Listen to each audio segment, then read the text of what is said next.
পিতা আদম সফিউল আলাইহিস সালাতু সালামকে যখন সৃষ্টি করলেন আল্লাহ জান্নাতে, বাদা খালকাল ইনসানি মিন তিন,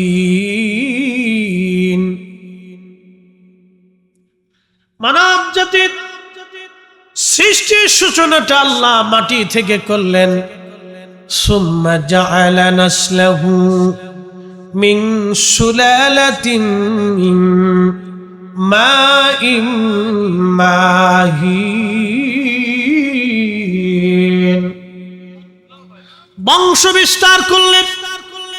মানব শরীরের নির্গত ধাবমান একটু পানি, যে পানিটা মায়ের বক্ষদেশ থেকে আসে, বাবার পৃষ্ঠদেশ থেকে যে পানিটা নির্গত হয়ে আল্লাহ একটা বিশেষ প্রক্রিয়ার মাধ্যমে মায়ের নিরাপদ স্থানে পবিত্র রেহেমে জরায়ুর ভিতরে একবারে আল্লাহ এমন একটা জায়গা রাখেন, যেই জায়গাটা পৃথিবীর অন্যতম শ্রেষ্ঠ নিরাপদ জায়গা।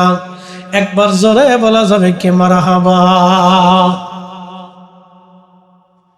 একবারে নিরাপদ জায়গায় রব্বুল আলামিন সেই পানিটাকে রাখেন। প্রথম 40 দিন পার হলো, ওই পানিটাকে আমার আল্লাহ মায়ের রেহেমের মধ্যে 40 দিন পর্যন্ত রিফাইন আল্লাহ করতে থাকেন। 40 দিন পরে ওই পানিটাকে আমার আল্লাহ রব্বুল আলামিন রক্তপিণ্ড বানান। খালাকাল ইনসানা মিন আলাক, এই জায়গায় এসে আল্লাহ বললেন আমি এই পানিটাকে রক্তপিণ্ড পরিণত করি। এই রক্তপিণ্ড থেকে আল্লাহ মানব জাতি বানাইলেন। এই রক্তপিণ্ডটাকে আরো 40 দিন পর্যন্ত আল্লাহ মায়ের রেহেমের ভিতরে আমার আল্লাহ পাক রিফাইন করতে থাকেন। এই 40 দিন পার হয়ে যাওয়ার পরে আল্লাহ রাব্বুল আলামিন বাকি 40 দিনে আল্লাহ অষ্টপিণ্ডি গোশত তৈরি করেন, ফিটনেস তৈরি করেন আমার আল্লাহ।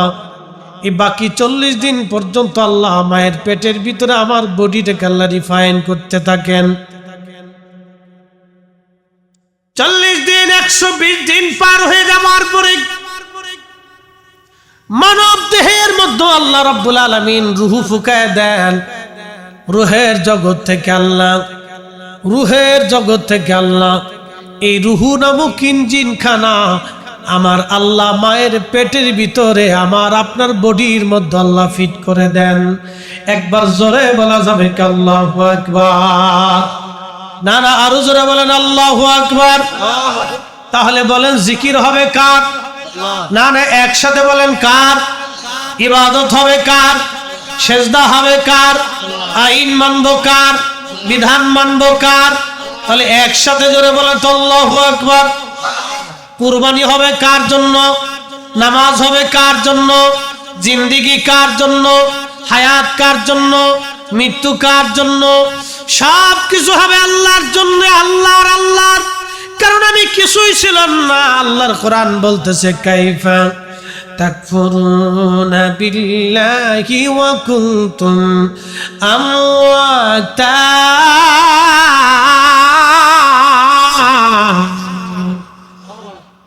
কোরআন শরীফ ভালো লাগে? হ্যাঁ, চলবে সারা রাত্র? তাহলে বলেন তো ইনশাআল্লাহ। হ্যাঁ, চিন্তার কারণ নাই, সারা রাত কাটাবো না। যারা আসে নাই তারা ভুল করছে, যারা বসে নাই লটপটি খেয়ে চলে গেছে তারা মহা ভুল করছে। সবার নসিবে আল্লাহর বেহেশতের বাগানে বসার সুযোগ হয় না। সবার নসিবে এটা হয় না। পৃথিবীতে মানুষ আছে 800 কোটি। 800 কোটির ভিতরে মুসলমান আছে 200 কোটি। আমার দিকে তাকান, 200 কোটি মুসলমানের ভিতর কি সবাই ওলি আল্লাহ? হ্যাঁ, শাহজালাল ইয়ামানি কয়জন? জোরে বলেন। শাহজালাল ইয়ামানি একজন। দ্বিতীয় কোনো মা কোনোদিন দ্বিতীয় শাহজালাল ইয়ামানি আর জন্ম দিতে পারে নাই। গুণকার কাটি হুজুর কেবলা কয়জন? জোরে বলতে হবে। হ্যাঁ, ওনার আগে যারা ছিলেন তারা কয়জন? এক একজন করে। আল্লাহ যাকে মনোনীত করেন তাকে ওলি বানান। কি কথা কন না কেন? সবাইরা ওলি, এই তাফসীর আসতেছে সামনে, অপেক্ষা করে। তাফসীরের সামনে আরো আসতেছে, অপেক্ষা করে। কাকে মনোনীত করবেন দেখেন। কেবল জিবরাইল রূহ পর্যন্ত নিয়ে আসছি, পর্যন্ত রাখছি, সামনে পরবর্তীতে আসতেছে। এরপরে কি করেন আল্লাহ, কি হয় আমাদের জীবনে, বাকি তাফসীরে আসবে। আল্লাহর কোরআন বলল, কাইফা তাকফুরুনা বিল্লাহি ওয়া কুনতুম আমওয়াতান ফাআহইয়াকুম সুম্মা ইউমীতুকুম সুম্মা ইউহয়ীকুম সুম্মা ইলাইহি তুরজাউন। একদিন মাটি ভিতরে হবে ঘরে, মন আমার কেন বান্ধ দালান ঘর, মন আমার কেন বান্ধ দালান ঘর। বন্ধু আমার, রূহুর মুখিনজির বডি তৈরি করছে আমার আল্লাহ। প্রথম নাম্বার আল্লাহ বডি তৈরি করলেন পানি, তারপরে মাটি, এরপরে আগুন, এরপরে বাতাস, আব, আতশ, খাক, বাদ।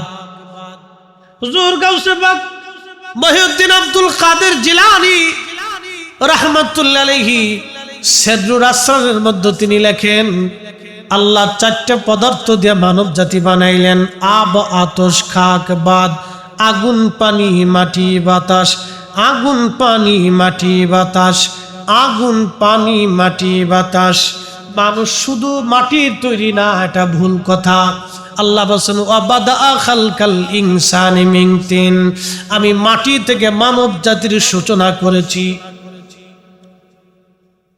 সূচনাটা হলো মাটি থেকে, কিন্তু পদার্থ হলো চারটা, আগুন, পানি, মাটি, বাতাস। শরীরের মধ্যে পানির অংশ যদি না থাকে তাহলে মানুষ মারা যাবে। আগুনের অংশ, তাপমাত্রা যদি না থাকে মানুষ মারা যাবে। বাতাস, নিঃশ্বাস, শ্বাস প্রশ্বাস যদি বন্ধ হয় তো মানুষ মারা যাবে। মাটির অংশ যদি না থাকে মানুষ মারা যাবে। চারটা পদার্থ দিয়ে মানুষ বানানো, শুধু মাটি দিয়ে আল্লাহ মানুষ বানান নাই।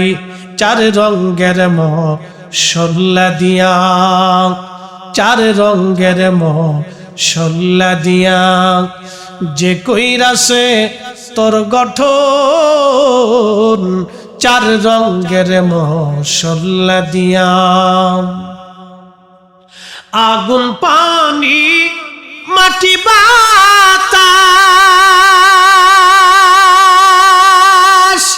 একই যোগে করিয়া প্রকাশ। আগুন, পানি, মাটি, বাতাস একই যোগে করিয়া প্রকাশ। দেখিলি না তুই কইরা তালাশ, ওরে দেখিলি না তুই কইরা তালাশ, কোন জায়গা সে মহাজন। চার রঙের মশলা দিয়া যে কইরাছে তোর গঠন, চার রঙের মশলা দিয়া। শুধু মাটির তৈরি না মানুষ, শুধুমাত্র মাটি দিয়ে বানানো হয় নাই। মাটির সাথে পানি, পানির সাথে আগুন, আগুনের সাথে বাতাস, চারটা পদার্থের সংমিশ্রণে একজন মানুষ। আহা, সর্বপ্রথম মাটির মানুষ ছিলেন আদম। আদম মাটির মানুষ থেকে আম্মা জান হাওয়া। এই কথাটা বলবো তার আগে বলে দিয়ে যাই, সর্বপ্রথম মাটির মানুষ আদম। পৃথিবীর সব জায়গা থেকে মাটিগুলি নিয়ে আল্লাহ বেহেশতের তাসনিম নদীর পানি দিয়ে মাটিকে খামির করলেন। না না হয় না, আরো জোরে বলেন। মাটি দিয়ে সূচনা করেছেন, কিন্তু পদার্থ চারটি। কেউ যদি বলে খালি মানুষ মাটির তৈরি, এটা ভুল কথা। শুধু মাটির তৈরি, মানুষের সাথে আরো তিনটা পদার্থ দিয়ে আল্লাহ তৈরি করছে। শুধু মাটির তৈরি বললে এটা ভুল হয়ে যায়। আল্লাহ শুধু মাটি দিয়ে সৃষ্টি করেন নাই, মাটি দিয়ে সূচনা করেছেন। আদম আলাইহিস সালামকে জান্নাতের তাসনিম নদীর পানি দিয়ে মাটিগুলি খামির করলেন। খামির করিয়া রব্বে কারীম আল্লাহর কোরআন বলতেছে, লাকাদ খালাকনাল ইনসানা ফি আহসানি তাকবীর। আল্লাহু আকবার। এটার নাম কি? ফুল। জোরে বলেন। মানুষের চাইতে কি সুন্দর মনে হয়? একসাথে বলেন। ভয় পাইতেছেন কেন? আমি কোরআন থেকে বলতেছি। মানুষের চাইতে কি সুন্দর বেশি মনে হয়? কখনোই না। সৃষ্টির ভিতরে আল্লাহু আকবার, তামাম সৃষ্টি, নবমণ্ডল, ভূমণ্ডল, বিজ্ঞান বলে পৃথিবীর ভিতরে 4 লক্ষ প্রজাতির জীব আর জীবন আছে। শুধু মানুষ না, মানুষের সাথে যদি আপনি ধরেন এটা একটা জীবন, পাখি, পক্ষী, ঘোড়া, গাধা, গরু, ছাগল, হাঁস, মুরগি, ভেড়া, দম্বা, কুত্তা, বিলাই, ছাগল, যা কিছু আছে, এক একটা প্রজাতির জীব। এরকম 4 লক্ষ প্রজাতির জীব আর জীবন আছে। আল্লাহ কোন জীব আর জীবনকে, আকাশের চাঁদকে, সূর্যকে, এই সৃষ্টির যা কিছু আছে কোনো কিছুকে আল্লাহ ফি আহসানি তাকওয়িম বলেন নাই। শুধু একটা জায়গা আল্লাহ বলেছেন, লাকাদ খালাকনাল ইনসানা ফি আহসানি তাকওয়িম। সুন্দর ফুল, সুন্দর ফল, মিঠা নদীর পানি, খুদা তোমার মেহেরবানি। বলেন, খুদা তোমার মেহেরবানি। তুমি কতই দিলে রতন, ভাই বারাদার, পুত্র স্বজন। তুমি কতই দিলে রতন, ভাই বারাদার, পুত্র স্বজন। খুদা পিলি অন্ন জুগাও, মানি চাই না মানি, খুদা তোমার মেহেরবানি। শ্রেষ্ঠ নবী দিলাম রে, তরিয়ে নিতে রোজা হাসরে। আল্লাহু আকবার। না না, আরো জোরে বলেন, আল্লাহু আকবার। শ্রেষ্ঠ নবী দিলাম রে, তরিয়ে নিতে রোজা হাসরে। পথ না ভুলি তাই তো দিলে পাক কোরআনের বাণী। খুদা তোমার মেহেরবানি। সুন্দর ফল, সুন্দর ফল, মিঠা নদীর পানি, খুদা তোমার মেহেরবানি। বন্ধু আমার, জুলুবের কি নাতি আসেনি? নাতি আসেনি? নাতি বয়স কত? 5 বছর। ছোটকালে যখন আমাদের নাতি পুতি বলেন, বাচ্চা কাচ্চা বলেন, ছোট্টকালে মায়ের কোলে কত সুন্দর লাগে। বাচ্চাটা যদি কালো হয় তাও সুন্দর, সাদা হইলে তো সুন্দরী। এত সুন্দর, তার চোখগুলি সুন্দর, তার জিহ্বাগুলি সুন্দর, তার ঠোঁটগুলি সুন্দর, তার আঙ্গুলগুলি সুন্দর, তার পা গুলি সুন্দর, তার ত্বকগুলি সুন্দর, মসৃণ। কেন? আল্লাহ সুন্দর করে মায়ের পেটের মধ্যে বানাইলেন, 4টা পদার্থ দিয়ে আল্লাহ বানাইলেন। এই জন্য আল্লাহ বললেন, কাইফা তাকফুরুনা বিল্লাহি ওয়া কুনতুম আমওয়াতা। তুমি মৃত ছিলে, অস্তিত্বহীন ছিলে, আমি রব্বে কারীম তোমার অস্তিত্ব দিলাম। তোমার আমি দুনিয়ার মুখ দেখাইলাম, সৌন্দর্য দিলাম, চেহারা দিলাম, চোখ দিলাম, নাক দিলাম, ঠোঁট দিলাম, জিহ্বা দিলাম, জবান দিলাম। তুমি এত কিছু পাইলা, তারপরে কি করে তুমি আমি আল্লাহকে অস্বীকার করো? কি করে তুমি নামাজ পড়ো না? কি করে রোজা রাখো না? কি করে তুমি হজ করো না? কি করে তুমি যাকাত দাও না? কে তোমাকে আল্লাহ থেকে জুদা করলো? কে তোমাকে আল্লাহর আইন থেকে জুদা করলো? কে তোমাকে কোরআন থেকে জুদা করলো? কে তোমাকে রসুলের প্রেম থেকে জুদা করে দিল? কে এই সর্বনাশ তোমাকে করে দিল? এই জন্য সাহাবীরা নিজের জীবনের সব কিছু দিয়ে দেখবেন, তাদের জীবনীর মধ্যে দেখা যায় তারা নবীর কদম মুবারক তারা ছেড়ে দেয় নাই। কথা বলেন ঠিক কিনা? সাতক্ষীরাবাসী মনোযোগ দিয়ে শুনে যাবেন। আদম সফিউল্লাহকে আল্লাহ রাব্বুল আলামিন জান্নাতের মধ্যে বানাইলেন, সুন্দর অবয়ব দিয়ে আল্লাহ নবী আদমকে বানাইলেন। আদম আলাইহিস সালামের স্ট্রাকচার আল্লাহ পাকের ইচ্ছা অনুযায়ী হয়েছিল, খুব সুন্দর। এই জন্য তাফসীরের মধ্যে আসছে আদমের চাইতে বেশি সুন্দর পৃথিবীর মধ্যে কেউ ছিল না। যদি আমার রাসূল কারীম ছিলেন অনন্য, আল্লাহর হাবিবের কোনো তুলনা হয় না, বেমিসাল। আদম আলাইহিস সালাম বাবা হিসেবে অনেক সুন্দর ছিলেন। তিনার বাম পাজরের একটা বাঁকা হাড়, এই বাম পাজরের একটা বাঁকা হাড় থেকে আল্লাহ রাব্বুল আলামিন মা হাওয়া আলাইহিস সালামকে বানাইলেন। তিনি অনেক সুন্দরী রূপসী নারী, সুরুষী নারী ছিলেন। জান্নাতের মধ্যে বানায়া রাখলেন।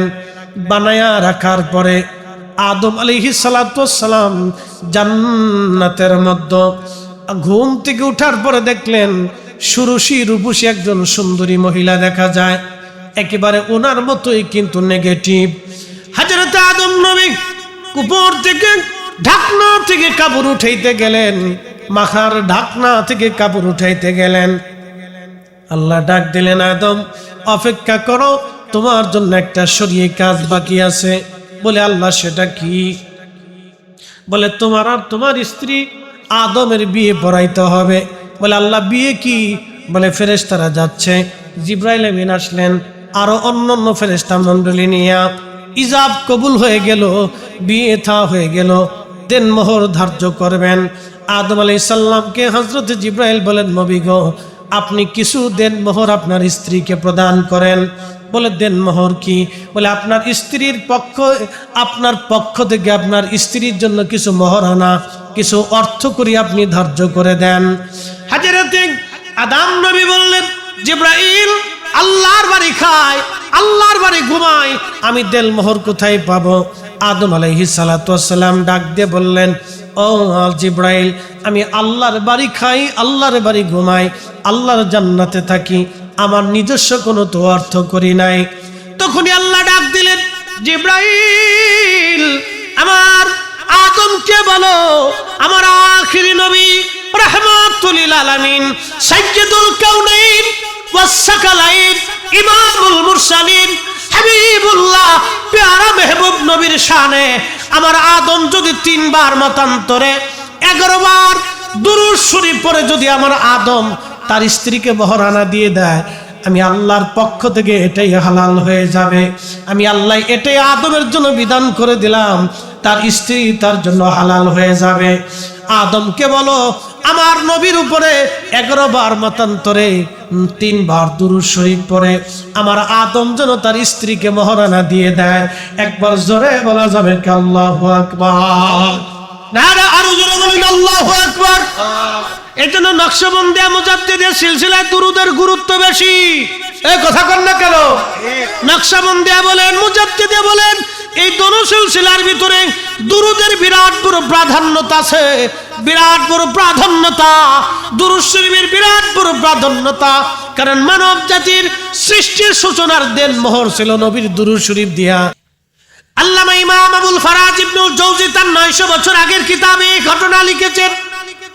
মোল্লা আলী কারি মক্কি হানাফি হারুবি 450 বছর আগের মক্কার মদিনার ইমাম ছিলেন, তার লকব ইমামুল হারামাইন আশ-শরীফাইন। ওনার কিতাব আল মাওরিদুর রাবি ফি মাউলিদিন নবী সাল্লাল্লাহু আলাইহি সাল্লাম, এই কিতাবের মধ্যে তিনি লেখেন আদম আলাইহিস সালামের বিয়ে হয়েছিল আমার নবীর প্রতি দুরূদ শরীফ মহরানা দিয়া, আমার নবীর প্রতি দুরূদ শরীফ তেলাওয়াত করে এই দুরূদ তার স্ত্রী আম্মা জান হাওয়াকে তিনি মহরানা দিয়েছিলেন। তার মানে আদমের বিয়ে হয়েছে আমার নবীর দুরূদের বদৌলতে, আমাদের সূচনা হয়েছে নবীর দুরূদের বদৌলতে। এই জন্য যেই কাজ দুরূদ শরীফ দিয়ে শুরু হয় সেই কাজে বরকত হয়। একসাথে বলবেন না আল্লাহু আকবার। খুব মনোযোগ দিয়ে যেইখানে ওয়াজ রাখছিলাম সেইখানে আবার আমি ফিরে চলে যাই। মায়ের পেটের মধ্যে রুহু নামক ইঞ্জিনটা আমার আল্লাহ মায়ের পেটের মধ্যে ঢুকায় দেন। 4 মাসের শেষ সময় 120 দিন পরে, মনে রাখবেন সারা জীবন 120 দিন মায়ের রেহেমে সন্তানের বয়স যখন 120 দিন হয়, 120 দিনের মাথায় আমার আল্লাহ পাক রুহু নামক ইঞ্জিনটা পাঠায়। খাসাত ভিতর চিন পাখি কেমনে আসে যায়। এই যে রুহু ইঞ্জিনটা আমার আল্লাহ রাব্বুল আলামিন মায়ের রেহেমের ভিতরে 120 দিন পরে আল্লাহ পাক ঢুকায় দেন। জিব্রাইল আমিন যখন রুহু নামক ইঞ্জিনটা মায়ের পেটের মধ্যে যখন ঢুকায়, তখন ঢুকাই দেওয়ার পরে ফুৎকার দেওয়ার পরে আল্লাহ ডাক দেয়, জিব্রাইল 4টা জিনিস আমার এই বান্দার জন্য নির্ধারিত করে দাও। কয়টা? জোরে বলেন কয়টা? আমার দিকে তাকান, খুব গুরুত্বপূর্ণ কথাগুলি। মানুষের দেহের ভিতরে যখন রুহু আসে 1 মাস 20 দিন, তো 120 দিন পরে 4 মাসের শেষ দিনের মাথায় আল্লাহর রুহের জগৎ থেকে রুহুটা এনে আল্লাহ মায়ের দেহের ভিতরে, বাচ্চার দেহের ভিতরে, মায়ের রেহেমের ভিতরে আল্লাহ রুহুটা ফুঁকায় দেয়। একসাথে বলবেন আল্লাহু আকবার। এক দেহের ভিতরে কয় জীবন? না 2 জীবন। এক দেহের ভিতরে কয় জীবন? মায়ের রেহেমের ভিতরে যখন আমরা মায়ের পেটে ছিলাম তখন 2 জীবন। মার 1 জীবন আর আমার আর 1 জীবন, 2 জীবন।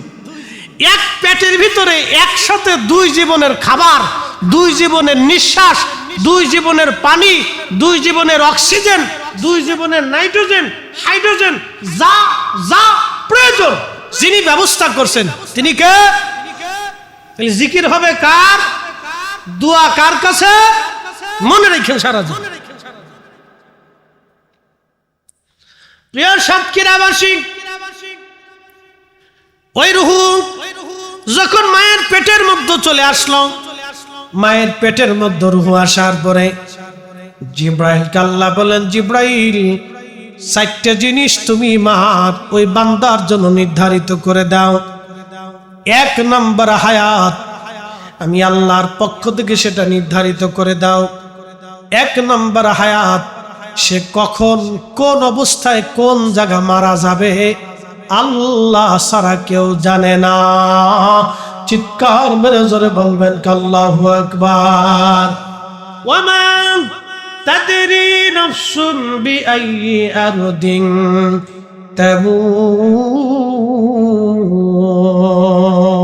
তামুত, মানুষ কোথায় কোন জায়গা মারা যাবে আল্লাহ ছাড়া কেউ জানে না। জিন্দেগি বড় কঠিন। দেখেন ইরানের প্রেসিডেন্ট মহা ইব্রাহিম রাইসি আর তিনাদের ওই পররাষ্ট্রমন্ত্রী আব্দুল্লাহিয়ান হেলিকপ্টারে গেলেন আর ফিরে আসতে পারেন নাই। এত বড় দামি প্রেসিডেন্ট, তাদের নিরাপত্তার জন্য কত গোয়েন্দা সংস্থা কাজ করে, কিন্তু হেলিকপ্টার দুর্ঘটনায় মারা গেল। আহা, কিছুই করার নাই। আল্লাহ বললেন, ওয়ামা তাদরি নাফসুম বিআইয়ি আরদিন তামুত, মানুষ কোন স্থানে, কোন জায়গায়, কোন অবস্থায়, কোন সময় মারা যাবে মানুষ তাহা জানে না, মানুষ তাহা জানে না।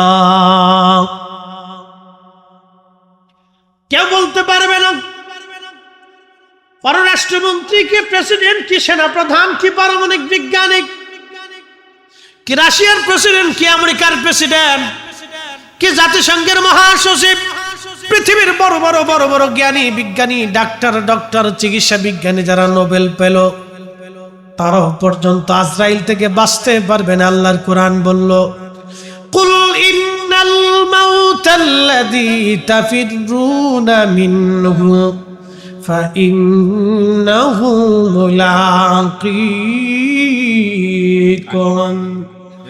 আল্লাহ বলেন, হাবিব উম্মতকে জানান, আমার বান্দাদেরকে জানান, আমার বান্দারা যেখানেই থাকুক না কেন, যত দূরে যাক না কেন, যে অবস্থায় থাকুক না কেন, মৃত্যু তার সাথে মোলাকাত করবে।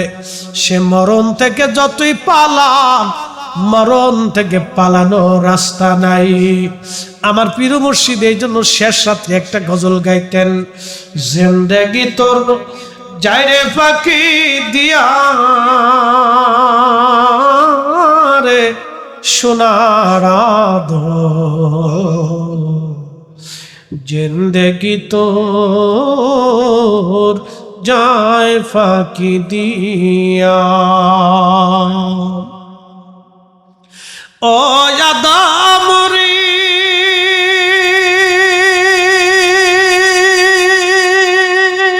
পাক ধরিয়া গেছে দাড়ি, দন্ত আছে গোটা চারি, সমন জারি গিয়াছে করিয়ারে সোনার জিন্দেগি তোর যায় ফাঁকি দিয়া, জিন্দেগি তোর যায় রে ফাঁকি দিয়া রে সোনার জিন্দেগি তোর যায় ফাঁকি দিয়া। আল্লাহ ডাক দে, জিবরাইল এই বান্দার জন্য প্রথম নম্বরে তুমি নির্ধারিত করে দাও সে পৃথিবীতে কত সময় পর্যন্ত দুনিয়াতে বেঁচে থাকবে। হায়াত শেষ হয়ে গেলে 1 সেকেন্ড আগেও না পরেও না, দুনিয়ার থেকে পালিয়ে যাওয়ার আর কোনো রাস্তা নাই। খুব মনোযোগ দিয়েন। 2 নম্বর, ওই বান্দার জন্য যেটা নির্বাচিত হয়, আল্লাহ রাব্বুল আলামিন ডাক দিয়ে বলেন, জিবরাইল 2 নম্বর ওই বান্দার জন্য নির্বাচন করো, তার জন্য রিজিক। কি পরিমাণে সে রিজিক খাবে, কি পরিমাণে সে রিজিক অন্বেষণ করবে, এই বিষয়টা এ বান্দার জন্য তুমি নির্ধারিত করে দাও। এ আমার দিকে তাকাবেন, আমার দেশে দেখবেন অনেকে হায়ার এডুকেটেড পারসন, বিরাট বড় শিক্ষিত, কিন্তু চাকরি করে মাসে 50,000 টাকার বেতন। আবার আর একজন আছে লেখাপড়া কম, লেখাপড়া নাই, সে কয়েক হাজার কোটি টাকার মালিক। ওই যে আল্লাহ রাব্বুল আলামিন নির্ধারিত করে দেন কি পরিমাণে রিজিক সে ভক্ষণ করবে। আবার অনেকের হাজার হাজার কোটি টাকার মালিক, কিন্তু খাবার বরাদ্দ নাই। রুটি, হ্যাঁ কথা কর না কে, সকালবেলা 1 রুটি, দুপুর বেলা আর 1 রুটি, ও রাত্রি বেলা কিছুই না। কপাল মন্দ, চোখ থাকতে অন্ধ, বরাতে খাবার নাই, বরাতে খাবার নাই। কথা কর না কেন, বরাতে খাবার নাই, কারণ খাবারের ভিতরে ভেজাল। ও খাইয়ে শেষ করে ফেলছে আগে। গরিব মানুষেরটা নিছে, অমুকেরটা নিছে, তমুকেরটা নিছে, এটারটা নিছে, ভাইয়েরটা নিছে, বোনেরটা নিছে, বাইস্তিরটা নিছে, এতিমেরটা নিছে, কানারটা নিছে, ল্যাংটারটা নিছে, বোবারটা নিছে, শেষ পর্যন্ত নিজের কপালে কিচ্ছু নাই, কিচ্ছু নাই। কথা কন, বরাতে নাই। হ্যাঁ না, চাচা ঠিকই কইছি। শোনেন, আজকে একটা কথা বলি,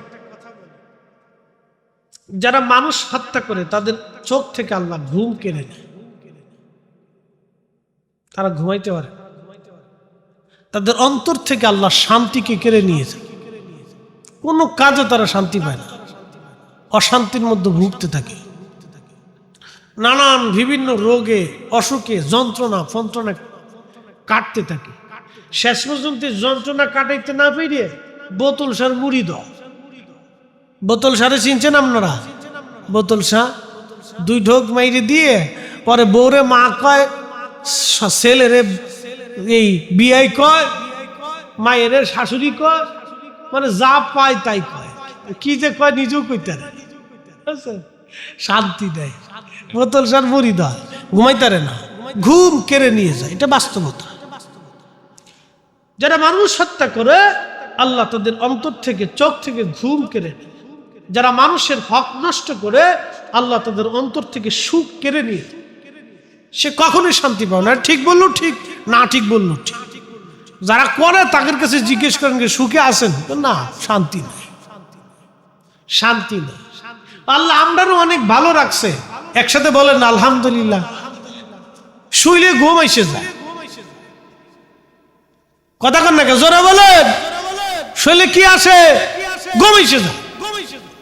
ডন টেনশন, কোনো টেনশন নাই। শুইলে শটাং মেরে একবারে নাকে টিরাক চলতেছে।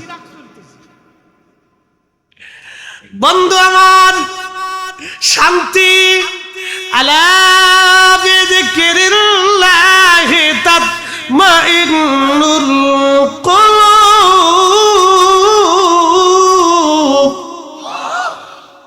সাবধান, আল্লাহর জিকিরের মধ্যে তোমার শান্তি। আল্লাহ নবী বললেন উম্মতরে, জিব্রাইলকে ডাক দেয়া বলে, আল্লাহ জিব্রাইল আরেকটা জিনিস তুমি লিখে দাও, আমি আল্লাহর পক্ষ থেকে নির্ধারিত করে দাও তার জন্য রিজিক। এজন্য আপনি যদি হাজার ভালো কিছু খাওয়ার চেষ্টা করেন পারবেন না, আল্লাহর যদি রেজামন্দি না থাকে। 2 নম্বর রিজিক। এই জন্য কারো রিজিকে হাত দিবেন না, কারো রিজিক নষ্ট করবেন না, কারো জমিন নষ্ট করবেন না, কারো ফসল নষ্ট করবেন না, কারো ফল নষ্ট করবেন না, কারো মাছ নষ্ট করবেন না, কারো সন্তানের জীবন নষ্ট করবেন না, কারো কন্যা সন্তানের বিয়ে ভেঙে দিবেন না, কারো সংসার নষ্ট করবেন না, কারো সংসারে ভেজাল বাঁধাবেন না, কোনো গ্রামে অশান্তি বাঁধাবেন না, কিলিকবাজি করবেন না, অশান্তি বাঁধাবেন না, ঝগড়া বিবাদ মারামারি লাগাবেন না, এইগুলি মীমাংসা করবেন, ভালো কাজ করবেন। মানুষ হইয়া ভবেতে আসিয়া মানুষের করিলাম কি? আমি নবী না মানিলাম, কি যে ভুল করিলাম। আমি নবী না মানিলাম, কি যে ভুল করিলাম।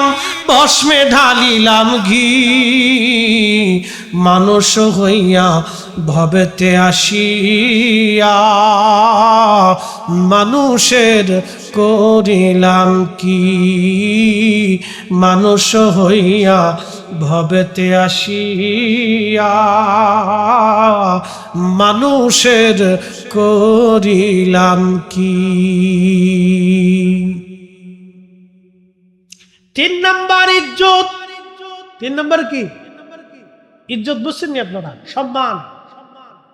এই মজলিসে এইখানে বসাইছে কে? আমারে আল্লাহ। জোরে বলেন কে? আল্লাহ।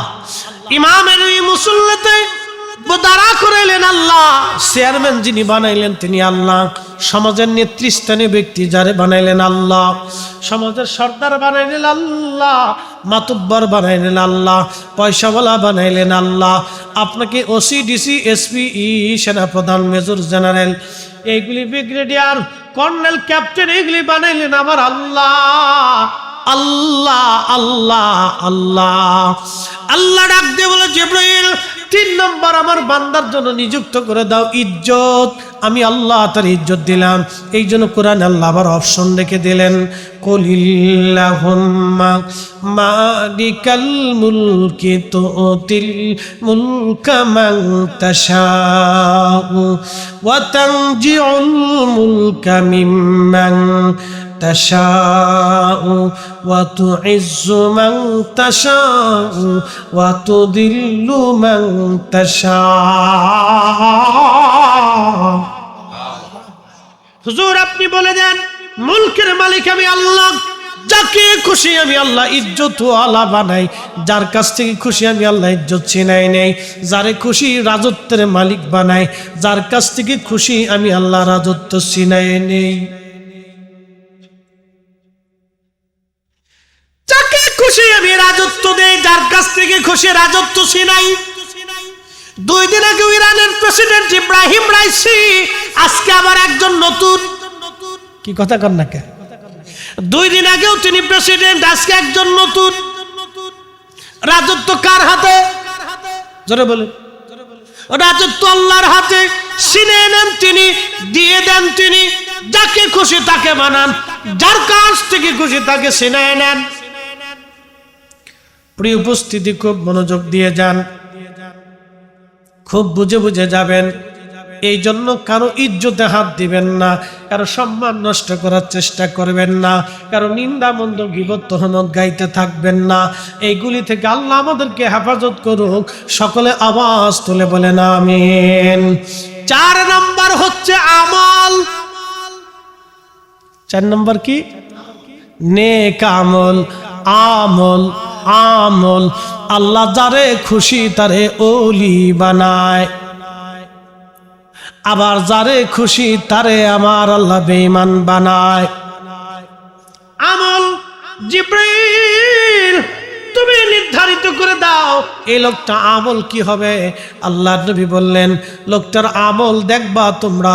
এমন কিছু মানুষ আছে সারা জীবন লোকটা অন্যায় করেছে, খারাপ কাজ করেছে, নামাজে রোজাই নাই, কিন্তু শেষ জীবনে সে এমন তওবা করলো আল্লাহর ওলি হইয়া তারপরে কবরে চলে যায়। আবার এমন কিছু মানুষ আছে ভালো আমল করছে, ভালো কাজ করছে, শেষ জীবনে সে এমন নিকৃষ্ট কাজ করলো বেঈমান হইয়া কবরে চলে যায়। আমল আমল আমল। হাজরতে আল্লাহর ওলি মালিক ইবনে দিনার আল ইরাকি আল বসরি রাহমাতুল্লাহ আলাইহি বাজান আল্লাহর ওলিরা দেখেন তাদের জীবনী বলতেছি।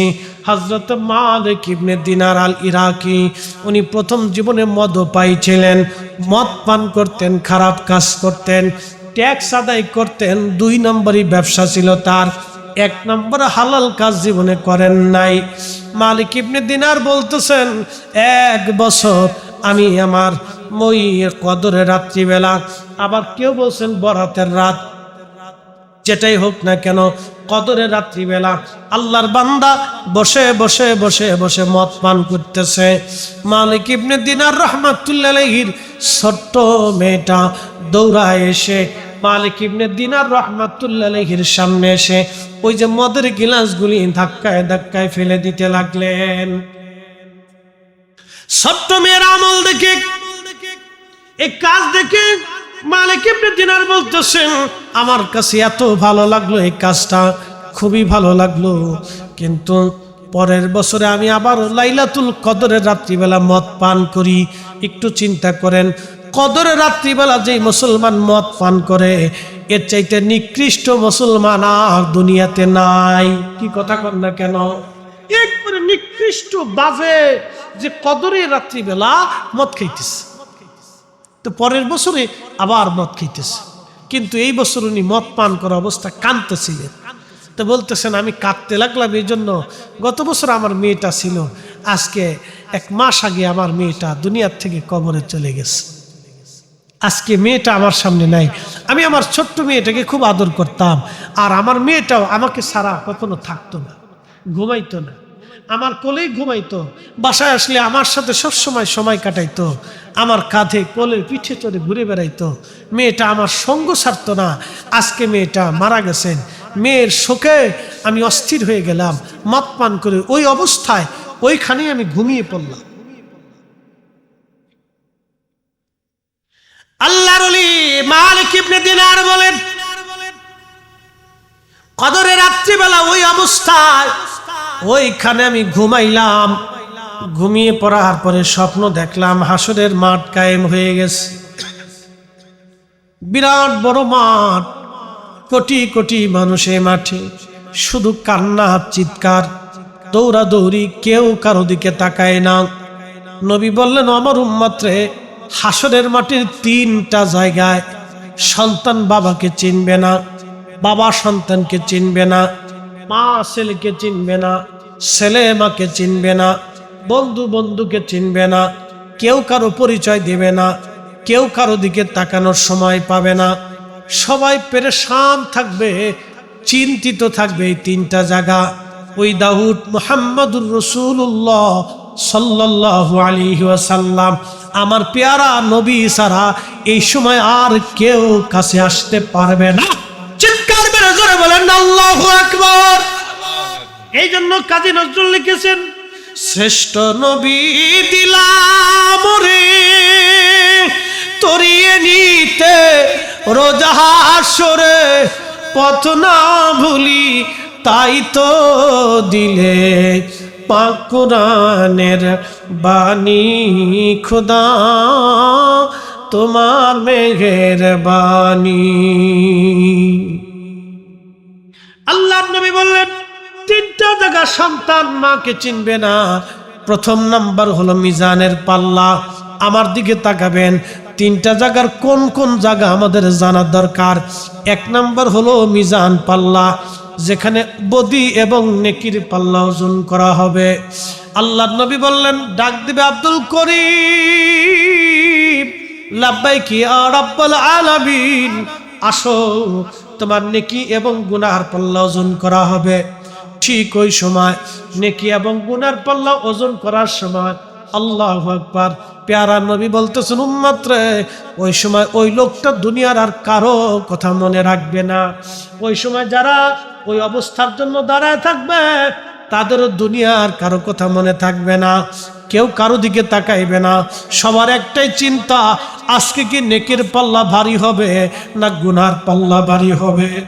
আজকে কি নেকের পাল্লা ভারী হবে নাকি গুনার পাল্লা ভারী হবে? এই জন্য আল্লাহর নবী বলেন, উম্মত, একটা খেজুর দিয়ে হলো তোমার ভাইকে খাওয়াইয়া হলো জাহান্নাম থেকে বাঁচার চেষ্টা করো। মুস্কি হাসি দিয়ে হলো তোমার ভাইয়ের সাথে কথা বলে জাহান্নাম থেকে বাঁচা। মুস্কি হাসি দিয়ে হলো তোমার ভাইয়ের সাথে মুস্কি হাসি দিয়ে কথা বলে হলো জাহান্নাম থেকে বাঁচার চেষ্টা করো।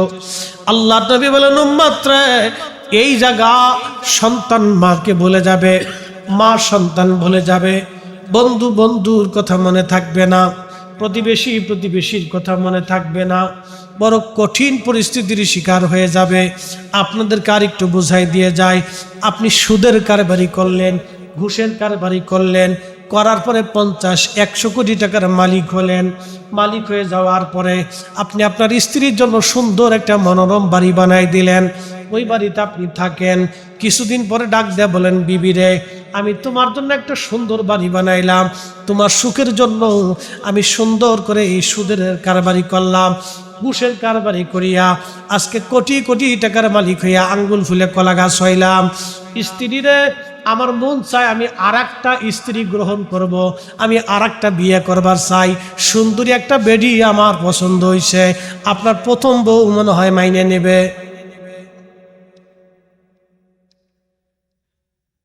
আসতে কইলেন, কে ডরাইতেছেন নাকি? না পুলিশে ধরবে না? বাড়িতে রান্না বান্না করবে না? কোনটা? আপনার স্ত্রী মানবে? আসতে কোনকে জোরে বলেন, মানবে?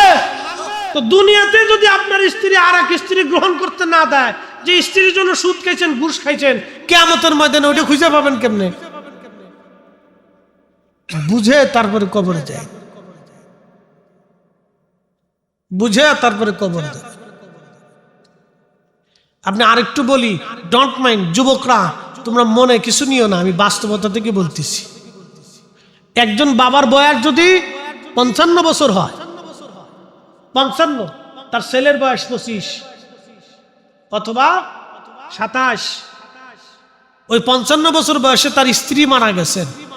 এখন এই লোকের তো একজন স্ত্রীর দরকার, তার কাপড় গুছানো, তার খাবার দাবার, তার কাপড় চোপড় ধোয়া, তার বাড়িঘর একটু পরিষ্কার পরিচ্ছন্ন রাখা, তার খাবার দাবার একটু আগায় দেওয়া, একসাথে বসে গল্প গুজব করা, বৃদ্ধকালে একটু সময় কাটানোর জন্য তার একজন স্ত্রীর প্রয়োজন। ডোন্ট মাইন্ড, মনে কিছু নিয়েন না। আল্লাহ রসুল উম্মতকে বলছেন, উম্মত তোমার মা যদি তোমার বাবা যদি মারা যায়, তোমার মায়ের যদি আরেকজন বিবাহের প্রয়োজন হয়, তো তুমি নিজে তোমার মাকে বিবাহ করাই দাও। এটা রাসূলুল্লাহর সুন্নত ছিল। আল্লাহ রসুলের সুন্নত ছিল, তোমার বাবা যদি বৃদ্ধ হয়, তোমার মা যদি মারা যায়, তোমার বাবার যদি আরেকজন স্ত্রীর প্রয়োজন অনুভব হয়, তাহলে তুমি নিজে হাতে তোমার বাবাকে বিয়ে পড়াই দাও। এখন আপনার বয়স 55 বছর, সুদে ঘুষে অন্যায় অপরাধ করে কোটি কোটি টাকার মালিক হয়েছেন, আপনার স্ত্রী মরে গেছে, আর একটা সুন্দরী বেটি বা আরেকজন স্ত্রী আরেকজন মহিলা বিয়ে করতে যান, আপনার ছেলে রাত্রিবেলা এসে গলার মধ্যে ছুরি ধরবে।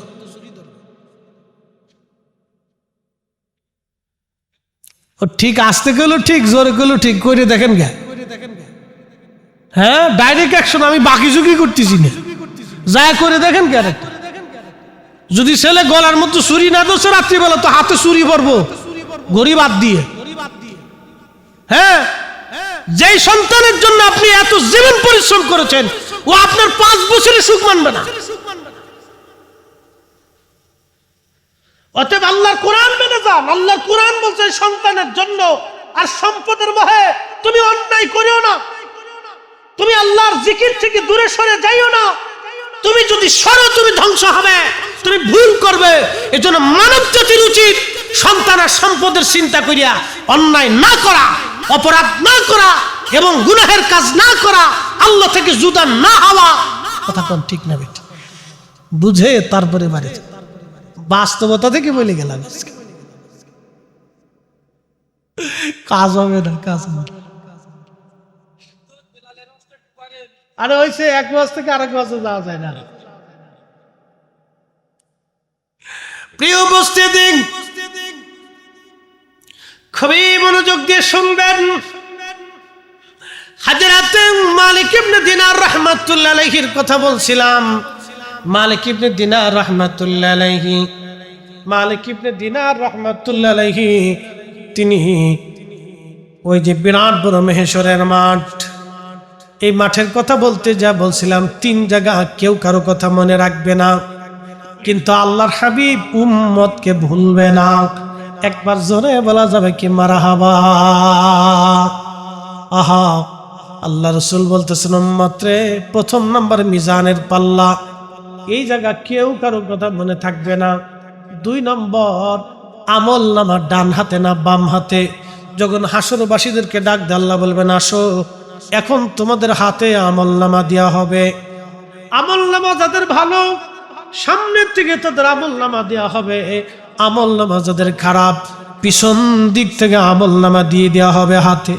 সেই দিনও বড় কঠিন, ওই সময় কেউ কারো কথা মনে রাখবে না, সবাই সবাইকে ওই সময় ভুলে যাবে, কেউ কারো কথা মনে নাই। আল্লাহ নবী ডাক দে বলুন, মাত্রে 3 নম্বর ফুলসিরাতের ঘাট। ফুলসিরাত পাড়ি দেওয়ার সময় বড় কঠিন, জাহান্নামীরা পুরে পুরে কেটে কেটে জাহান্নামে পড়ে যাবে। এই কঠিন সময় ফুলসিরাতের ঘাটে আহা, কে পার হবে, কে পার হতে পারবে না। এই কঠিন পেরেশানিতে মানুষগুলি সবাই সবাইকে সেই দিন ভুলে যাবে। কিন্তু আমার নবী হযরত খাদিম রাসূল আনাস রাদিয়াল্লাহু আনহুকে ডাক দিয়ে বললেন, একদিন খাদিম রাসূল হযরত আনাস, তিরমিজি বাবু শাফার মধ্যে এসেছে, হযরত আনাস রাদিয়াল্লাহু আনহু নবীকে ডাক দিয়ে বলেন, ইয়া রাসূলুল্লাহ, নবী গো, কিয়ামতের মাঠে আপনি আমারে দয়া করে বলে যান, আপনি আমারে সারা জান্নাতে যাবেন না। নবীজি, আমি খাদেম আনাসকে নিয়ে তারপর আপনি জান্নাতে যাবেন। আল্লাহর নবী ওয়াদা করে বললেন, আনাস রে, আমি নবী ওয়াদা করলাম তোমাকে নিয়ে আমি জান্নাতে চলে যাব। খাদেম রাসূল আনাস বলতেছেন, হুজুর, জান কিয়ামতের ময়দানে কোন জায়গা গেলে আপনারে পাওয়া যাবে? আল্লাহর নবী ডাক দেয়া বলেন, আনাস রে, প্রথমত আমার তুমি মিজানের পাল্লার কাছে গেলে পাবা। বলি, ইয়া রাসূলুল্লাহ, মিজানে যদি না পাই কোন জায়গা গেলে আপনাকে পাবো? বলে, আনাস রে, আমারে তুমি হাউজে কাউসারের কাছে গেলে পাবা। বলে হুজুর হাউজে যদি না পাই কোন জায়গায় গেলে পাবো? আনাস রে আমারে তুমি ফুলসিরাতের ঘাটে গেলে পাবা। বলে হুজুর ফুলসিরাতে যদি না পাই কোন জায়গা গেলে পাবো? আল্লাহ নবী ডাক দেয় বলে আনাস রে আমারে তুমি এই তিনটা জায়গা কিয়ামতের ময়দানে অবশ্যই পাবা। আমার একটা উম্মত যাতে জাহান্নামে না যায় আমি নবী তিনটা জায়গা সবসময় দৌড়াদৌড়ি করতে থাকবো। একবার জোরে বলা যাবে কি আল্লাহু আকবার? তাহলে বলেন নবীর দুরূদ। আল্লাহ নবী ডাক দিয়ে বলেন উম্মত দুনিয়াতে যে উম্মত আমি নবীর উপরে বেশি বেশি করে দুরূদ শরীফ পড়ে কিয়ামতের ময়দানে ওই উম্মত আমি নবীর কাছাকাছি থাকবে, আমি নবীর পাশাপাশি থাকবে, আমি নবীর নৈকট্য সে হাসিল করবে যারা দুনিয়াতে বেশি বেশি করে দুরূদ শরীফ পড়ে। আল্লাহ নবী বলেন মান সাল্লা আলাইয়া ফি ইয়াউমিন আলফা মাররা, উম্মতরে প্রত্যেকদিন যদি তুমি 1000 বার করে দুরূদ শরীফ পড়ো লাম ইয়ামুত মরণ হবে না হাত্তা ইয়ারা মাকআদাহু মিনাল জান্নাহ, দুনিয়া থেকে জান্নাতের মাকআদা না দেখা পর্যন্ত, জান্নাতের ঠিকানা না পাওয়া পর্যন্ত তোমার মউত আসবে না। চিৎকার মেরে জোরে বলেন না সুবহানাল্লাহ। তাহলে জবান খুলে দেন একসঙ্গে দুরূদ শরীফ পড়ি আল্লাহুম্মা সাল্লি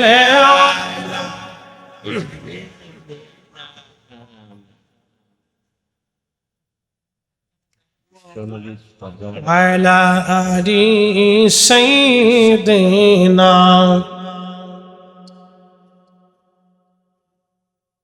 আমরা একসাথে বলি আল্লাহু আকবার। আলামিন সমস্ত জগৎ সমূহের রহমত। আল্লাহু আকবার। শুধু জমিন না, এই বিশ্ব না, যত বিশ্ব আছে, মারহাবা বলবেন না? শুধু এই বিশ্ব না, যত বিশ্ব আছে, শুধু এই পৃথিবী না, যত জগৎ আছে, শুধু এই জড় জগৎ না, রূহের জগৎ, নূরের জগৎ, রেহেমের জগৎ, বারজাখের জগৎ, কিয়ামতের জগৎ, জান্নাতের জগৎ, ফুলসিরাতের জগৎ, যত জগৎ আছে আল্লাহর, সব জগতের রব হলো আল্লাহ।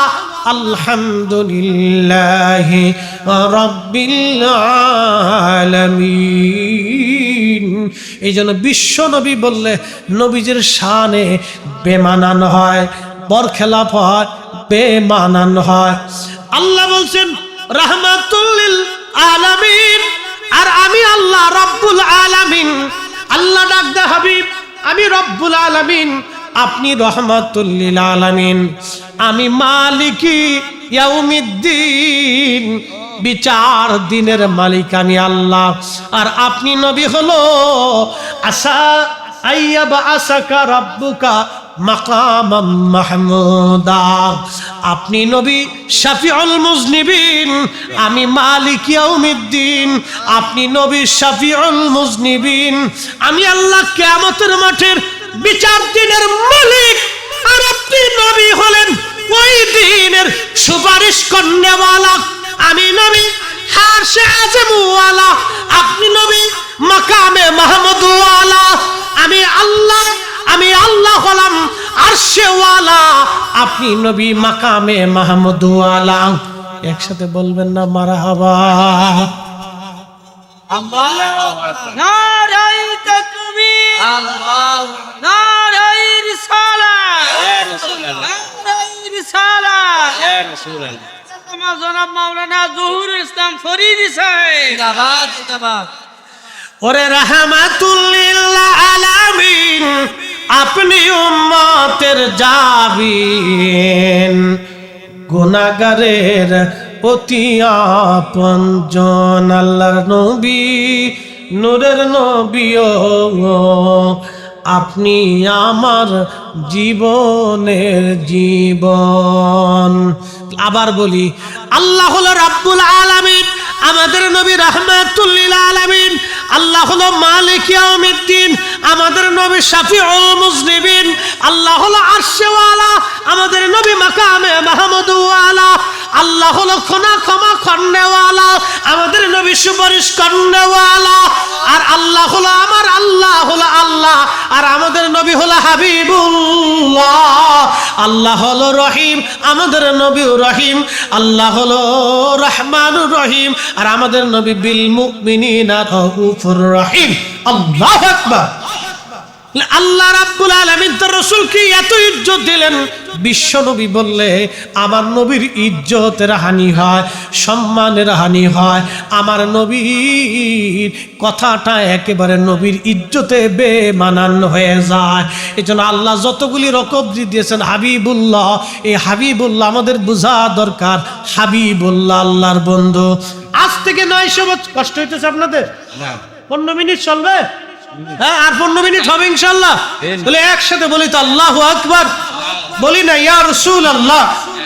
হাবিবুল্লাহ ইব্রাহিম খলিলুল্লাহ, আমাদের নবী হাবিবুল্লাহ আর ইব্রাহিম খলিলুল্লাহ।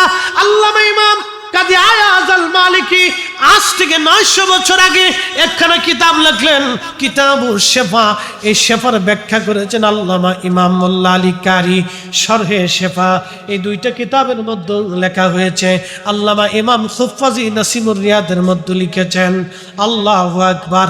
আল্লাহর খলিল ইব্রাহিম খলিলুল্লাহ, আর আমাদের নবী হলেন হাবিবুল্লাহ। খলিলুল্লাহ এবং হাবিবুল্লাহর মধ্যে তফাৎ কি আজকে বুঝে যাবেন। আজকে আপনারা খলিলুল্লাহ হলো আল্লাহ যাহা বলতেন তাহাই করতেন, আল্লাহ যাহা চাইতেন তাহাই দিতেন, আল্লাহ যাহা বলতেন তাহাই করতেন, আল্লাহ যাহা বলতেন তাহাই করতেন। আল্লাহকে খুশি করতেন, আল্লাহকে খুশি করতেন, আল্লাহকে খুশি করতেন, আল্লাহকে খুশি করতেন। তিনি হলো খলিলুল্লাহ, আল্লাহকে খুশি করতেন, তিনি হলো খলিলুল্লাহ। আর হাবিবুল্লাহ হলো আল্লাহ যারে খুশি করতেন তিনি হাবিবুল্লাহ, আল্লাহ যারে খুশি করতেন তিনি হাবিবুল্লাহ, আল্লাহ যারে খুশি করতেন তিনি হাবিবুল্লাহ। তিনি আমার আপনার নবী রাহমাতুল লিল আলামিন হাবিবুল্লাহ।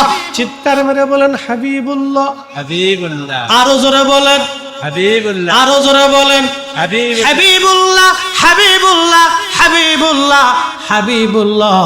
এই জন্য কাজী নজরুল লিখেছেন, আল্লাহকে যে পাইতে চায় হযরতকে ভালোবেসে, আরশ কুরসি লৌহ কলম না চাহিতে পেয়েছে সে। ঠিক কিনা? ভুবনের প্রিয় মুহাম্মদ এলো রে দুনিয়ায় রে সাগর আকাশ বাতাস দেখবি যদিয়া, আয় রে সাগর আকাশ বাতাস দেখবি যদিয়া। ধুলির ধরা বেহেশত আজ জয় করিল দিল রে লাজ, আজকে খুশির ঢল নেমেছে ধূসর সাহারায় রে সাগর আকাশ বাতাস দেখবি যদিয়া, আয় রে সাগর আকাশ বাতাস দেখবি যদিয়া। হাবিবুল্লাহ, আল্লাহ যাকে খুশি করতেন তিনি হাবিবুল্লাহ। চিৎকার মেরে যারা বলেন আল্লাহু আকবার, আল্লাহু আকবার। বলে হুজুর দলিল কি? কোরআনে আল্লাহ বলতেছেন ওয়ালা সাউফা ইউতিকা রাব্বুকা ফাতারদা।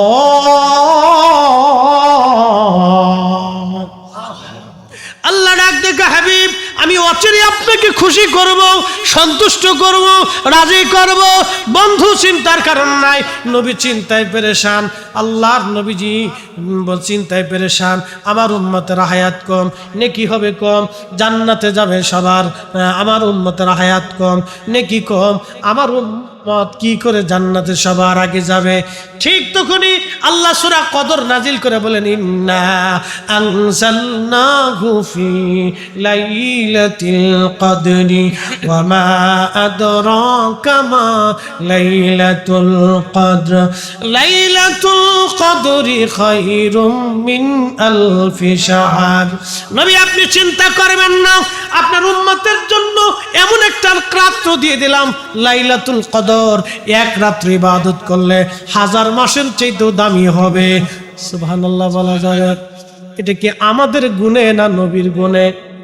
নবীর গুণে। ওয়ালা সাউফা ইউতিকা রাব্বুকা ফাতারদা, খুশি করব। সাহাবীরা বলল, হুজুর কখন খুশি করবে? নবীজি ডাকতে বলেন, কিয়ামতের ময়দানে আমি যা চাবো আল্লাহ তাই দিবে। না না হয় না, আরো জোরে। কার পূর্ণ হয়ে যায়? আরো জোরে বলে আল্লাহু আকবার। আরো জোরে, আরো জোরে। আল্লাহু আকবার। আমি যা চাবো আল্লাহ তাই দিবে। বলে হুজুর কি চাবেন? বলে আমার একটা উম্মত জাহান্নামে থাকতে আমি নবী খুশি হব না, আমি রাজি হব না। আর আল্লাহ ওয়াদা করছে আমার খুশি করবে। আমার একটা উম্মত জাহান্নামে থাকা অবস্থায় আমি নবী রাজি হব না। আমার উম্মত জান্নাতে নিয়ে তারপরে আমি নবী খুশি হব। চিৎকার মেরে জোরে বলেন ইয়া রাসূলুল্লাহ। চিৎকার মেরে বলেন আল্লাহু আকবার। ওই নবীর দুরূদ ঘরে ঘরে চালু করতে চাই কি চাই না? দরুদ ওয়া দুরূদ মিলাদ চলবে কি চলবে না? ঘরে ঘরে চলবে। হাত উঁচু করে বলেন রাজি আছি না নাই?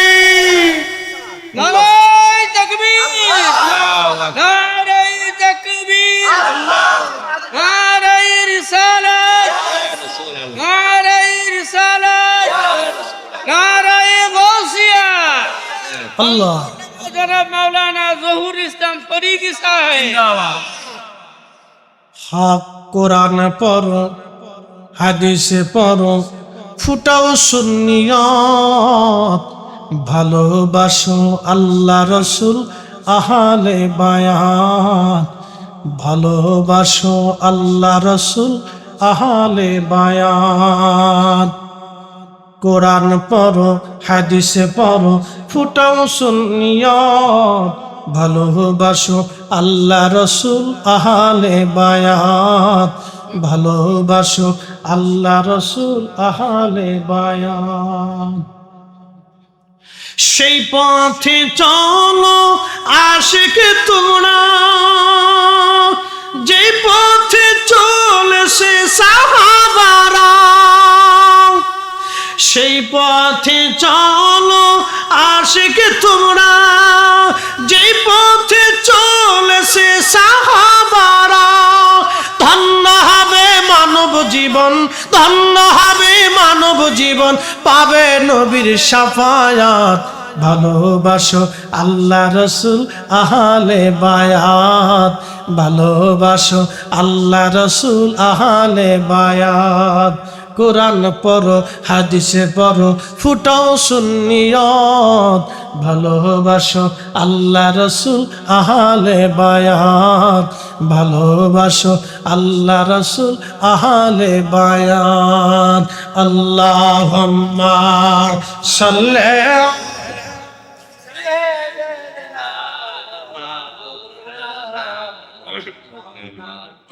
وعلى آل سيدنا।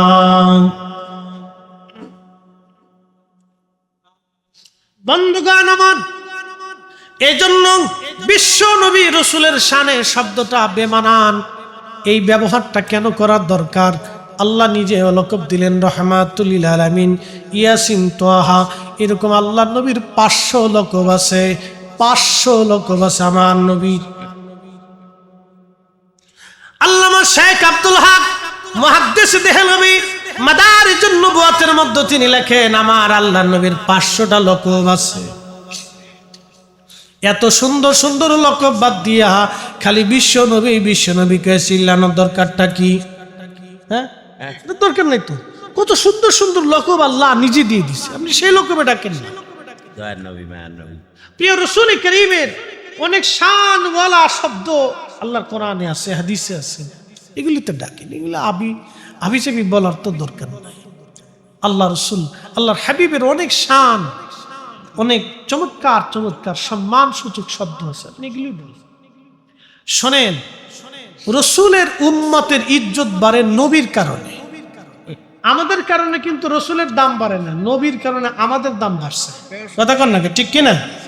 আরবিতে একটা প্রবাদ আছে, সরফুল মাকিনা অসরফুল মাকান, সরফুল মাকানে অসরফুল মাকিন। কিছু জায়গার কারণে মানুষের দাম বাড়ে, কিছু মানুষের কারণে জায়গার দাম। তো মদিনাতে নবীজি যাওয়ার কারণে কিন্তু মদিনার দাম বাড়ছে, নবীর কারণে মদিনার দাম বাড়ছে, মদিনার কারণে নবীর দাম বাড়ে নাই। কথা ঠিক কিনা? কাবার কারণে কাবাবাসীর দাম বাড়ছে, আবার ওই শহরে আমার নবী জন্মগ্রহণ করার কারণে কাবার দাম বাড়ছে। লা উকসিমু বিহাদাল বালাদি ওয়া আনতা হিল্লুম বিহাদাল বালাদ। আরেকটু জোরে বলবেন আল্লাহু আকবার। জুর শহরের কসম করি, কারণ আপনি শহরে জন্মগ্রহণ করেছেন, এই জন্যই শহরের কসম করি। কি বুঝলেন আপনি? আমার নবীজিকে মোহাব্বত করার কারণে একটা উট জান্নাতে চলে যাবে। উটের নাম কাসওয়া। উটের কিন্তু কোনো শরীয়ত নাই, তার কোনো কিন্তু শরীয়ত নাই। এই প্রাণীগুলি কিয়ামতের ময়দানে তারা কেউ জান্নাতে যাবে না। এই উটটা জান্নাতে যাবে 10টা প্রাণী বস্তু, তার ভেতরে একটা হলো উট। আমার নবীজির পিঠে করে যে উট বহন করেছিল নাম কাসওয়া, এই কাসওয়া জান্নাতে চলে যাবে। আর একটা বস্তুর নাম হলো উস্তনে হান্নানা, যেই লাঠির সঙ্গে হেলান দিয়ে নবী খুতবা দিতেন, এই লাঠিটাকে কিয়ামতের ময়দানে নবীজির সঙ্গে করে জান্নাতে চলে যাবে। অতএব আল্লাহ রসুলের চুল মুবারককেও যদি আপনি অবহেলা করেন, তার মানে আপনার জাহান্নামে চলে যাওয়া এতটুকুনি যথেষ্ট, ঠিক কিনা? আরেকটু বলি, এক সাহাবী, সহিহ মুসলিমের ভিতরে হাদিসটা আসছে, ওই ইয়ামান থেকে সবুজ চাদর আসছে। আল্লাহর হাবিবের সবুজ চাদর খুব পছন্দের চাদর ছিল। শোনেন, জান্নাতের পোশাক কিন্তু সবুজ। মারহাবা বলবেন না? মারহাবা। জান্নাতের পোশাক কি? সবুজ। সবুজ হবে জান্নাতের পোশাক, সবুজ। আল্লাহ রসুলের পছন্দের চাদর ছিল সবুজ। যদি বিভিন্ন পোশাক আল্লাহর হাবিব পরছেন উম্মতের সুবিধার জন্য, এই জন্য নবীজির পাগড়ি মোবারক ছিল সবুজ, কালো ছিল, সাদাও ছিল, সবুজ পাগড়িও ছিল। তো পেয়ারা রসুল করিম এই সবুজ একটা ইয়ামানি নকশা করা চাদর এক সাহাবী নিয়ে আসছে। এসে আল্লাহর হাবিবকে হাদিয়া দিয়ে বললেন, ইয়া রাসূলুল্লাহ, আমি শুধু ইয়ামান থেকে আপনার জন্য চাদর মোবারক আনছি, মিসকিনের চাদর আপনি দয়া করে কবুল করে নেন। তো আল্লাহর হাবিব ওই চাদর মোবারক নিলেন, নিয়ে গায়ে লাগলেন। আর এক সাহাবী এসে বলতেছি, ইয়া রাসূলুল্লাহ, আমি খুব গরিব মানুষ, মেহেরবানি করে ওই চাদর মোবারক আপনি আমার দান করে দেন। আল্লাহ রসুলের আদত ছিল, কেউ কিছু এসে দান চাইলে নবীজি ফিরাইতেন না। গায়ের চাদর খুলে আল্লাহর নবী চাদর দিয়ে দিলেন। সুবহানাল্লাহ বলবেন না? আচ্ছা, তো অন্যান্য সাহাবী যারা ছিল এরা খুব রাগ হয়ে গেছে, বলতেছে, করলা কি তুমি, করছো কি? আমরা রসুল করিমের জন্য চাদর আনছি শুধু ইয়ামান থেকে, তুমি জানো যে নবীজির চাদরের খুব প্রয়োজন। এই চাদর তুমি চাইলে, তুমি জানো যে চাইলে নবীজি চাদর দিয়ে দিবে, এই চাদর তুমি সে কেন নিলা? নবীকে কষ্ট কেন দিলা? অন্যান্য সাহাবীরা খুব রেগে গেছে, তার উপর ক্ষিপ্ত হয়ে গেছে। তো ওই সাহাবী ডরাইয়া কান্নাকাটি শুরু করে দিয়ে আল্লাহ রসুলের কদম মোবারক এসে বলতেছে, ইয়া রাসূলুল্লাহ, আমি আপনার চাদর মোবারক নিছি নবীকে কষ্ট দেওয়ার জন্য না, আর এই চাদরটা আমি ব্যবহার করার জন্য নেই নেই। বলে, তাহলে তুমি কি জন্য নিছো? বলে, ইয়া রাসূলুল্লাহ, আমার মনের বড় আশা, আমার কাফনের সময় যেই চাদর আমার নবীজির গায়ে লাগছে, ওই চাদর মোবারকটা যেন আমার কাফনের কাপড় বানানো হয়। হ্যাঁ, আর একটু জোরে বলবেন আল্লাহু আকবার। কি বুঝলেন? আল্লাহর নবীর সাহাবীরা নবীজির একটু চাদরের সুতাটাকেও কম মূল্যায়ন করেন না। আমরা কি বুঝি না বুঝি, কোন মাদ্রাসায় পড়ছি না পড়ছি, কি সাতা মুফাসসিরে কোরআন হইলাম আল্লাহ জানে। বেড়াই কোত্থেকে পড়ছে, কেমনে পড়ছে তাও জানি না। শোনেন, একটা কথা বলে দিয়ে যাই, ভগর ভগর আরবিতে কথা বললে বড় হুজুর হওয়া যায় না। অনেক কোরআন হাদিস জানলেই তাকে আলেম বলা হয় না। আলেম তাকে বলে যার অন্তরে আল্লাহ এবং তার রসুলের মহাব্বত তাকওয়া বেশি হবে, এবং যার অন্তরে হব্বে রসুল বেশি হবে সে হলো জ্ঞানী। এই কথাটা মনে রাখবেন, বুঝতে পারছেন? ওই যে নলতাতে ঘুমিয়ে আসেন খান বাহাদুর হাসানুল্লাহ রহমতুল্লাহ আলাইহি, কোন মাদ্রাসা সাইকুল হাদিস ছিলেন বলেন তো? হ্যাঁ, উনি কোন মাদ্রাসার সাইকুল হাদিস না, কিন্তু জেনারেল শিক্ষিত, জমিদার, অনেক সম্পদের অধিকারী, কিন্তু তারপরও কি হয়েছে? আল্লাহর ওলি হয়ে কবর। কি কথা কর না কেন? কারণ কি? তাকওয়া। খালি বগর বগর আরবি কইলে বড় হুজুর হয় না। আল্লাহর কোরআন তার প্রমাণ দিয়েছে। ইন্না আকরামাকুম ইনদাল্লাহি আতকাকুম,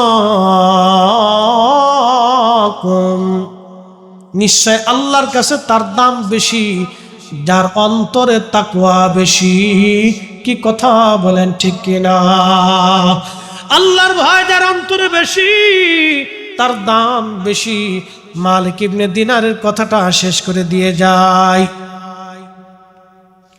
মালিক ইবনে দিনার বলতেছেন, আমি পাগল পারা হয়ে গেছি। হাসরের বিরাট বড় মাঠ কায়েম হয়ে গেল, একটা বিরাট বড় অজগর সাপ, আহা খুব বিষধর, চক্ষুগুলি লাল লাল রক্তবর্ণ, আগুন ঝরে আসতেছে। এরকম একটা বিশাল দেহি অজগর সাপ আমারে তাড়া করতেছে কামড় দেওয়ার জন্যে। মালিক ইবনে দিনার বলেন, বিরাট বড় এই সাপটা আমাকে কামড় দেওয়ার জন্য তাড়া করতেছিল। আমি হাসরের মাঠে দ্রুত গতিতে তুমুল ভাবে দৌড়াইতেছিলাম পালায়ন করার জন্য। আমি পালাচ্ছি, কিন্তু সাপ আমার পিছে পিছে দৌড়ায়। মালিক ইবনে দিনার বললেন, দুনিয়ার মানুষরে, এই সাপটা থেকে বাঁচার জন্য আমি দৌড়াইয়া হাসরের মাঠের এক কোনায় গেলাম। যাইয়া দেখি সুন্দর পোশাক পরে এক বৃদ্ধ বসে আছে। তাকে বললাম, বৃদ্ধ তুমি সাপ থেকে আমারে তাড়াতাড়ি বাঁচাও, এই সাপটা আমারে কামড়ানোর জন্য আসতেছে। এই বৃদ্ধ ডাক দিয়ে বলল, মালিক, ওই সাপ থেকে বাঁচানোর সক্ষমতা, এই শক্তি আমার নাই। আমি আজকে বৃদ্ধ, এই ক্ষমতা আমার নাই, অন্য কোথাও তুমি যাওয়ার চেষ্টা করো। মালিক ইবনে দিনার বললেন, আমি দ্রুত গতিতে দৌড়াইয়া হাসরের মাঠে আর এক কোণে এসে দেখলাম শুধু আগুন আর আগুন। ওইখান থেকে দৌড়াইয়া আমি দেখলাম বিরাট বড় একটা প্রাসাদ দেখা যায়। সাপটা আমার পিছু পিছু দৌড়াইতে লাগলো। বিরাট বড় প্রাসাদ, জান্নাতি বড় বড় রুম, সুন্দর মণি মুক্তা হীরা জমরদ জহরত দিয়ে বানানো। লক্ষ লক্ষ শিশু বাচ্চারা ওই জান্নাতের মধ্যে খেলাধুলা করে। মালিক ইবনে দিনার বললেন, দুনিয়ার মানুষ, আমি দৌড়াইয়া ওই প্রাসাদের দিকে যাচ্ছিলাম। এমন সময় ঘোষণাকারী ঘোষণা দিয়ে বলল, শোনো, একজন বান্দা বিপদগ্রস্ত হইয়া আমাদের প্রাসাদের দিকে রওনা হয়েছে। এই লোকটার কোনো আমানত মনে হয় প্রাসাদের মধ্যে আছে। তোমরা শিশুরা তাড়াতাড়ি প্রাসাদ থেকে বের হয়ে সেই লোকটাকে বিপদ থেকে বাঁচাও। বলতেছে, আমি দ্রুত দৌড়াচ্ছিলাম, সাপটা আমার পিছু পিছু দৌড়ায়, আর আমি দৌড়ায় প্রাসাদের কাছে গেলাম। সঙ্গে সঙ্গে বিরাট বড় দরজা খুলে দেয়া হলো। এমন সময় দেখি ছোট ছোট বাচ্চারা দৌড়ায় এসে আমার ওই ছোট্ট মেয়েটা, যে মেয়েটা মারা গিয়েছিল, ওই মেয়েটাও আমার সামনে এসে দাঁড়াই গেল। মেয়েটাকে দেখে আমি থমকে দাঁড়াই গেলাম। ছোট বাচ্চা ওই সাপটাকে ধাওয়া করলো ধরার জন্য। সাপটা পালিয়ে চলে গেল। আমি ওই জান্নাতের রুমের প্রাসাদের মধ্যে বসে গেলাম। ছোট্ট মেয়েটা আমার কোলের মধ্যে বসে গেল। বসে যাওয়ার পরে মেয়েটা আমার দাড়ি ধরে ধরে টানতেছিল, আলগুদ দাড়ি ধরে ধরে টানতেছিল আর বলতেছিল, আব্বা জান, এখনো কি সময় হয় নাই তুমি পাপ কাজ থেকে ফিরে আসবা? আব্বা গো, এখনো কি সময় হয় নাই তুমি অন্যায় থেকে ফিরে আসবা, মদ থেকে ফিরে আসবা, নেশা থেকে ফিরবা? আব্বা জান, এখনো কি তোমার সময় হয় নাই? মালিক ইবনে দিনার বলতেছিলেন, আমি মেয়েটাকে ডাকতে বললাম, মা আজকে আমার কিছু ব্যাখ্যা তুমি বলে দাও। বলে, আব্বা বলো। আমার এত বড় একটা সাপে দাপড়াইতেছিল কামড়ানোর জন্য, এই সাপটা কি চিনলাম না। মেয়েটা ডাক দেয়া বলে, আব্বা জান, এই সাপটা হলো আপনার জীবনের বদ আমল। আপনি জীবনে যত অন্যায় করেছেন, খারাপ কাজ করেছেন, আজকে এটাকে সর্বাকৃতি দিয়ে আল্লাহ আপনাকে শাস্তি দেওয়ার জন্য এই সাপটা আপনার পিছনে লালাই দিয়েছিল। বলতেছে, মারে আমি আশ্রয়ের জন্য বৃদ্ধ লোকের কাছে গেলাম। এই বৃদ্ধ লোকটাকে বলতেছে, আব্বা জানে বৃদ্ধটা হলো আপনার নেকামল। আজকে নেকামল দুর্বল করে রাখছেন বিদায় সে আপনাকে সাহায্য করতে পারে নাই। বলে, মারে এত বড় প্রাসাদ, জান্নাতের প্রাসাদ কাদের? বলে, আব্বা জান এটা আমরা ছোট ছোট বাচ্চারা যারা মায়ের কোল খালি করে আল্লাহর ডাকে সাড়া দিয়ে পরপরে চলে যায় নিষ্পাপ, এদেরকে আল্লাহ এরকম জান্নাতের অট্টালিকা প্রাসাদের মধ্যে তাদেরকে আল্লাহ লালন পালন করে। কিয়ামতের মাঠে ইমানদার বাবা মার জন্য এই ছোট ছোট বাচ্চাগুলি সুপারিশ করনেওয়ালা হইয়া নাজাতের জরিয়া বানাইয়া এই ছোট্ট বাচ্চাদের সঙ্গে আল্লাহ জান্নাতি বানাই দিবে তার বাবা মারে। একসাথে ধরে বলবেন কি সুবহানাল্লাহ। যাদের বাবা মা ছোট্ট করে শিশু সন্তান মারা যায়, তাদের ধৈর্য ধরতে হবে আল্লাহর প্রতি, এটা মনে রাখবেন আপনারা। ওই মেয়েটা নাক দিয়ে বলতেছে, আব্বা জান শুনিয়া যান, আপনি আজকে এই প্রাসাদে আমি এসেছিলাম বিদায় আজকে বেঁচে গেলেন। আব্বা জান আমি ছোট্ট কালে মারা গেছি বিদায় আসছে আপনার সাপ থেকে বাঁচাইতে পারলাম। বাবা গো, তোমার কি সময় হয় নাই অন্যায় থেকে তুমি ফিরে আসবা? ছোট্ট মেয়েটা এইভাবে আলতু করে দাঁড়িয়ে আলগাইতেছিল আর বলছিল, আব্বু তুমি তওবা করে ফিরে আসো। মালিক ইবনে দিনার বললেন, আমার ঘুম ভেঙে গেল। ঘুম ভেঙে যাওয়ার পরে আমি তওবা করলাম, আমার সমস্ত সম্পদগুলি আল্লাহর রাস্তায় দান করে দিলাম, চাকরি ছেড়ে দিলাম, দুনিয়া বিরাগী হইলাম।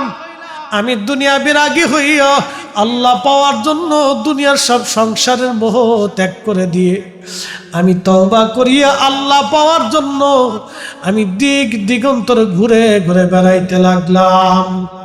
পৃথিবীর বড় বড় ইমামরা তার প্রশংসা করেছেন। বিশ্ববিখ্যাত মুহাদ্দিস আল্লামা ইমাম আবুল ফরাজ ইবনুল জৌজি উয়ুনুল হাকাতের মধ্যে তার জীবনের অনেক কারামত লিখেছেন। একবার জোরে বলা যাবে কি সুবহানাল্লাহ। বিশ্ববিখ্যাত উলামারা তার জীবনী লিখছে, বিশ্ববিখ্যাত আলেমরা তার প্রশংসা করেছেন। বুঝতেই পারতেছেন, একজন মদপায়ী, নেশাখোর, অন্যায়কারী তওবা করিয়া ভালো হইয়া আল্লাহ ওয়ালা হইয়া আল্লাহর ওলি হইয়া তারপরে তারা কবরে চলে গেছে।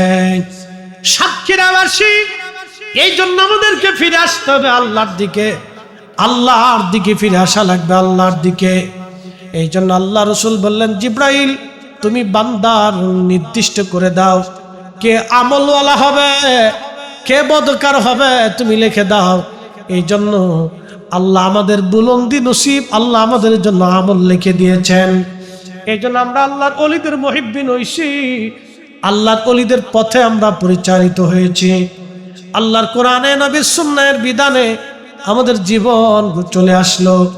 নামাজি হইছি, রোজাদার হইছি, আল্লাহ ইবাদতের কাতারে নিয়ে আসছে, জান্নাতের বাগানে বসায় দিয়েছে। এটা আমাদের বুলন্দ নসিব। এই নসিব যার ভালো, সেই শুধু জান্নাতের বাগানে বসতে পারে। আল্লাহ আমাদের আমল করার তৌফিক দিন। আওয়াজ তুলে জোরে বলেন আমিন। এসেছেন যত নবী সকলের ইমাম, সালাম নবী তোমায় হাজারো সালাম, ইয়া নবী সালাম আলাইকা ইয়া রাসূল السلام عليك يا حبيب السلام عليك سلام